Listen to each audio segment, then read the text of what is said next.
Welcome. Buat kalian yang baru join, jangan lupa subscribe, like, dan komen ya, supaya aku semangat buat videonya.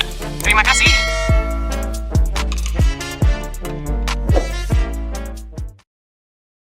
Istri Asisten Pribadi oleh Greya Kras. Bab 4 dengan judul lipstick. Dengan rambut yang diikat seadanya, bahkan tak peduli dengan penampilan ini, Jemima akan pergi ke lokasi proyek 3 jam lagi. Langkahnya yang kaku bak robot itu membawanya ke pantry, mengabaikan sapaan dan pertanyaan teman sejawat yang penasaran dengan penampilan kacau balau pagi ini. Duduk di kursi bar, Jemima termenung, memandang sekitar yang sepi karena jam segini jarang ada yang datang untuk membuat minuman. Hanya dia yang sudah begitu mengantuk di jam 9 pagi. Apalagi gara-gara Abi, dia harus siap-siap dengan cepat. Jadi ketika pria itu bangun, dia sudah siap dan tinggal berangkat saja. Dengan kendaraan masing-masing, Jemima ingin memberi jeda pertemuannya dengan Abiasa. Sungguh, 1 jam saja tak bersama Abiasa itu sudah cukup untuk mengumpulkan kembali sisa masa hidupnya yang ia pikir selalu berkurang tiap bertemu dengan si bos tiran itu. Kriet! Bunyi pintu baja dengan permukaan kaca hitam terbuka. Jemima yang sempat terbawa arus mengantuk segera mengangkat kepala dan melihat sosok pria yang masuk ke dalam, terlihat heran mendapati ia yang jarang sekali berada di pantry pagi ini. Biasanya, Jemima akan sibuk mengurusi Abiasa yang seperti bayi. Tapi pagi ini, wanita itu benar-benar mengantuk, jadi tak peduli andai Abi akan memarahinya. Jemima pamitan untuk membuat kopi sebentar, tapi tampaknya ia akan mengambil waktu cukup lama. Dia tak tidur setelah makan malam yang kemalaman. Pikir saja, ada pria asing yang tak benar-benar asing tidur di satu ruangan yang sama dengannya. Pria itu bahkan tak peduli dengan ketidaknyamanannya, hingga bisa tidur begitu nyenyak, walau hanya beralas karpet. Saya nggak kuat kalau harus ngangkat kamu lagi, jadi mending kamu langsung tidur di ranjang, biar saya di karpet. Padahal Jemima sama sekali tak meminta atau berharap Abi mengangkat dirinya, tapi pria itu malah mengeluh seolah-olah Jemima lah yang memaksa. Malah mendengar apa yang Abiasa katakan itu, ia merasa malu sendiri. Entah bagaimana tampangnya ketika pria itu mengangkat tubuhnya, dan entah bagaimana ekspresi kesusahan Abiasa karena harus memindahkannya dari karpet ke kasur. Memalukan. Untuk berjaga-jaga, besok saya belikan kasur lantai, jadi saya nggak perlu kesakitan begini. Bahkan pria itu mengomentari alas yang digunakan setelah dia sendiri yang memutuskan untuk menginap. Dan coba dengar apa yang Abiasa katakan setelahnya. Ingin membeli kasur untuk berjaga-jaga, seolah Jemima mau menerima pria itu lagi di kosnya? Percaya diri sekali. Jangankan menumpang untuk menginap, mampir saja Jemima tak akan bukan pintu. Lain kali, ia akan mengintip dulu tamu yang mengetuk pintu, bukannya langsung membuka begitu. Mbak kok lesu? Jemima menyunggingkan senyum miring. Ia sudah tak tahu lagi bagaimana caranya bersikap ramah, bahkan dengan Yusuf, setelah mengangkat kedua sudut bibir saja ia tak mampu. Dia lelah sekali. Mengantuk, butuh kasur untuk tidur tanpa ada gangguan. Katanya kemarin mau cuti 3 hari. Katanya. Jemima mendengkus kasar. Kamu pikir bakal diizinin sama tiran itu? Yusuf, pria yang baru bergabung di Century Giant selama 2 tahun ini, tertawa. Sejak awal masuk, ia bisa menebak tipe seperti apa Abiasa yang juga dijuluki workaholic itu. Kamu mau buat sesuatu? Jemima bertanya, menyandarkan siku ke meja dengan seluruh tubuh menghadap Yusuf yang bersandar di meja pantry. Enggak, nyusulin Mbak aja. Jemima mendengkus lagi tetapi tidak seketus tadi. Mbak mau sesuatu? Aku buatin. Kali ini Jemima memiliki tenaga untuk mengangkat kedua sudut bibirnya. Kopi ya, Suf. Lalu ia mengerang, meremas rambutnya yang pagi tadi ia ikat asal-asalan. Orang jahat umurnya panjang ya? Gumamnya membuat Yusuf tertawa lagi. Pria yang lebih muda 3 tahun dari Jemima itu menatap wajah lelah seniornya yang dikenal paling dekat dengan Direktur Century Giant, namun juga yang paling membenci. Tapi mereka seperti perangko, karena di mana ada Abiasa, pasti ada Jemima. Kecuali sebaliknya, karena Jemima suka kabur-kaburan. Entahlah, bagaimana ini konsepnya. Yang jelas, yang selalu meminta ditempeli itu adalah Abiasa. Titahnya begini. Kamu kalau belum saya bolehin pulang, kamu jangan kemana-mana. Jangan jauh-jauh dari saya. Bahkan saat Abiasa sakit pun, yang menemani pria itu di rumah sakit adalah Jemima. Sampai orang tua Abiasa pernah terang-terangan menitipkan pria itu pada Jemima agar diurus layaknya anak. Catat anak. Memangnya Jemima setua itu untuk merawat seorang pria yang sudah berbulu di mana-mana? Ngawur kan? Kopi dengan creamer. Jemima tersenyum menerima mug dari Yusuf yang selalu paham apapun yang ia suka, sampai ia mengira pria ini menyelidiki tentangnya. Tapi, tak mungkin. Yusuf masih terlalu muda untuk seorang seperti Jemima yang mengidolakan om-om dewasa dengan jenggot tipis. Apalagi kulit yang sawo matang. Jadi dia malah membicarakan tipenya, bukan tipe Yusuf. Yang jelas, Yusuf hanya menghargainya sebagai senior di sini. 10 tahun loh. Teman seangkatannya sudah banyak yang kabur, memilih bos baru yang lebih waras. Tapi setelah itu, beberapa di antara mereka mengeluh karena gajinya ternyata tak sebesar gaji di Century Giant. Tapi jiwa mereka lebih sehat. Pasti, walau kere. Jadi tadi malam lembur? Yusuf, pria yang memiliki tubuh jangkung itu, menarik kursi untuk duduk di hadapan Jemima yang menyeruput pelan kopi panasnya. Menggeleng, Jemima yang meski berantakan namun sama seperti biasanya, tampak menggemaskan dengan pipi chubby dan ginju nude di bibir bervolumenya itu menggulirkan bola matanya ke atas, melirik Yusuf.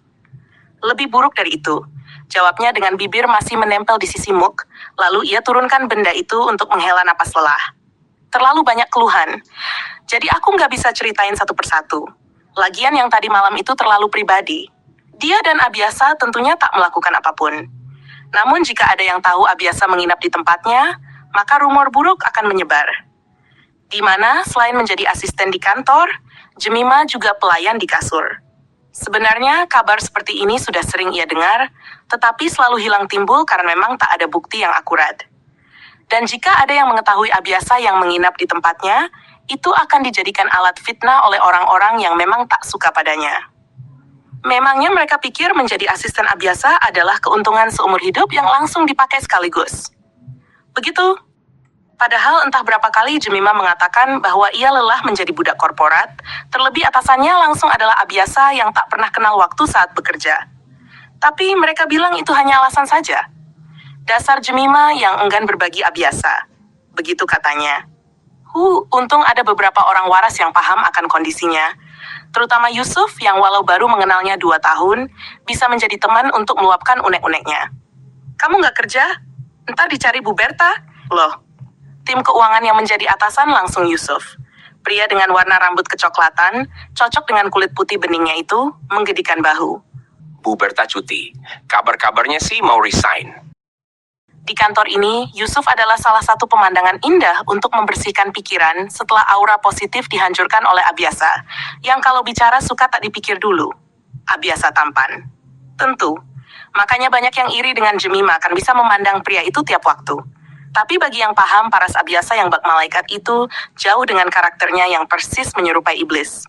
Bahkan Jemima dan para haters Abiasa memiliki grup sendiri untuk membicarakan pria itu saja. Masa? Rasa kantuk perlahan menghilang, Jemima menatap serius pada Yusuf yang makin mendekat dan berbicara berbisik padanya. Ruang rapat kemarin heboh. Bu Berta dibabat habis sama Pak Yasa. Jemima lantas mendesis mendengar cerita singkat Yusuf yang tampak begitu serius. Tapi karena masalah laporan keuangan yang tak cocok itu, Jemima harus lembur sampai 1 minggu untuk menyelidiki, termasuk dengan pergi ke lokasi proyek. Bahkan tanpa Abiasa, ia melakukan interogasi, memeriksa laporan harian, bahkan harus mencocokkan ini dan itu. Dia bahkan juga balik ke pergudangan material yang letaknya jauh sekali di belakang gedung Century Giant, dan itu jalan kaki. Aksesnya hanya akan menjadi lebih jauh jika ia harus menggunakan mobil. Cara tercepat dan termudah adalah dengan menggunakan motor.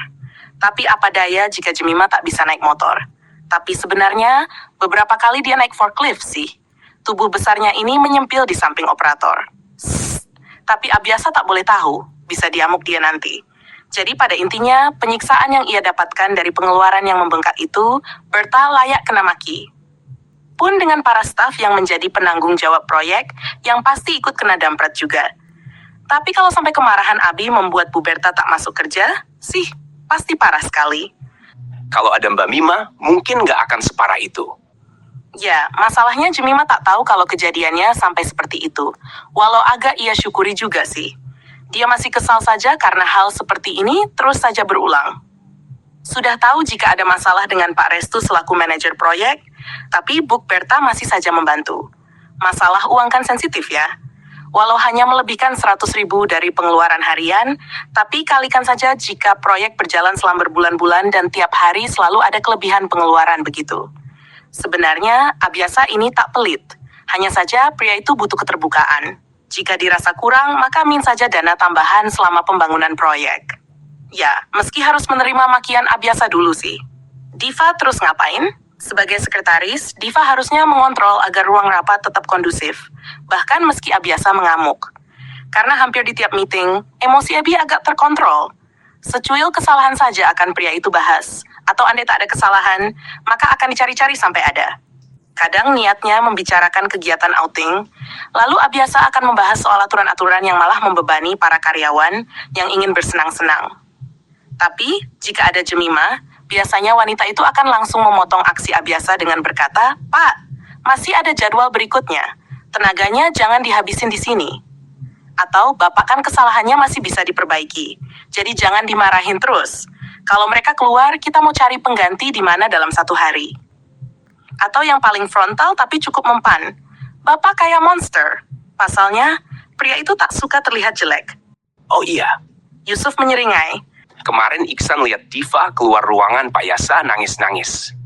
Wah, Jemima langsung menganga takjub.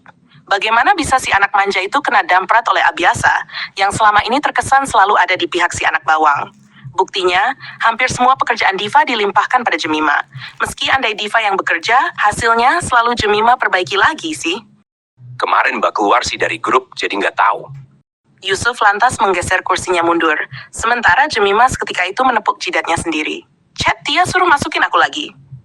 Karena tak mau diganggu ketika mengambil cutinya, Jemima sengaja keluar dari grup kantor. Bahkan beberapa nomor yang suka mengganggu waktu istirahat ia blokir sementara waktu. Sebentar, Jemima melotot saat ingat sesuatu. "Pak Abi masih aku blokir." Jemima mengeluarkan ponsel dari celana bahan hitamnya dan membuka blokiran nomor Abi cepat-cepat.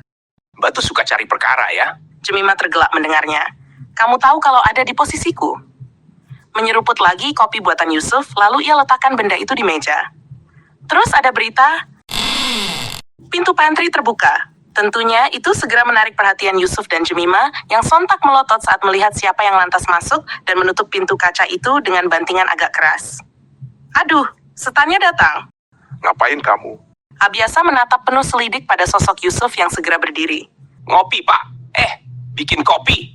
Cepat-cepat, Yusuf mengambil mug kopi milik Jemima yang langsung terkesiap. Tapi wanita itu melempar tapan kembali pada Abi dan mengangguk-angguk kooperatif. Wanita itu melindungi Yusuf. Tersenyum lebar, Yusuf yang agak gemetar, lalu angkat sedikit mug di tangannya untuk tawari Abiasa. Kopi Pak. Ia dekatkan bibir mug ke bibirnya, berlagak hendak menyeruput. Tapi Abiasa yang bahkan tak membagi seulas senyum itu langsung mengambil mug berisi cairan kopi dari tangan Yusuf, yang langsung melotot pun Jemima. Apalagi wanita itu sampai terkena percikan kopi. Untung sudah tak panas lagi. Untung juga di celana yang berwarna gelap. Wanita itu menggosok pelan bagian yang basah, sambil terus memperhatikan tatapan permusuhan yang Abiasa lempar pada Yusuf yang menelan salivanya dengan kasar. Saya hitung sampai 2.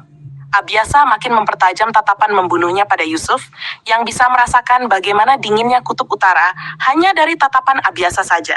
Lenyap dari hadapan Sa. Permisi Mbak Mima, permisi Pak Yasa. Belum dihitung, Yusuf langsung melangkah lebar, cepat-cepat hilang dari pandangan Abiasa, yang sama sekali tak melirik kepergian pria bertubuh jangkung itu. Bahkan sedikit lebih tinggi dari Abiasa yang sudah tinggi. Karena sorot mata sudah tertuju pada Jemima, yang kemudian berlagak tak berdosa. Wanita itu malah menguap begitu tenang, tak takut andai Abiasa ingin mengamuk. Dia masih marah dengan pria ini karena menginap di tempatnya tadi malam. "Jadi Bapak mau hitung sampai berapa sampai saya lenyap dari hadapan Bapak?" Lalu tak lagi gentar, padahal jantungnya kebat-kebit ketakutan, Jemima berpangku dagu. "Hitung sampai 1, saya hilang. Dijamin gak balik." Siapa yang mengusir kamu? Sesaat, bola mata Abiasa bergulir ke arah mug yang ia putar-putar pelan, sebelum kemudian berhenti di satu titik yang ia incar sebelum bibir mug meluncur pelan menuju bibirnya, membuat Jemima yang berlagak santai melotot tak percaya. "Bapak itu?" Abiasa menurunkan mug yang sudah ia habiskan isinya. Jemima menganga. "Kenapa sih ini, Or?" Itu, Jemima mendapati sesuatu di bibir Abiasa yang membuat ia cepat-cepat membuang wajah karena detik itu ia rasakan panas mulai menjalari sekitaran pipi. Ada noda lipstik di bibir pria itu. Ini terlalu manis. Meletakkan mug kembali ke meja, Jemima yang kebetulan memalingkan wajah menghadap ke arah papan berwarna coklat itu, lantas memandangi bibir mug berwarna putih yang sudah kehilangan sebagian jejak lipstik dari bibirnya. Dia tahu Abiasa pasti tak sengaja, tapi kebetulan ini membuat hatinya jadi tak karuan saja. Sial. Kalimat terlalu manis yang Abiasa ucapkan mengapa juga terkesan memiliki arti di otak Jemima. Duh Mima, nggak usah aneh-aneh, tapi tak aneh-aneh juga sih.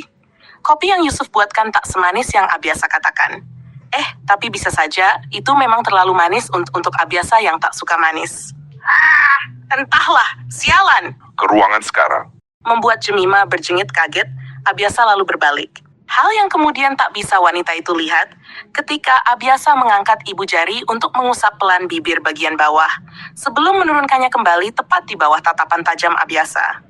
Ada noda yang memiliki warna sama dengan warna bibir Jemima, warna lipstik.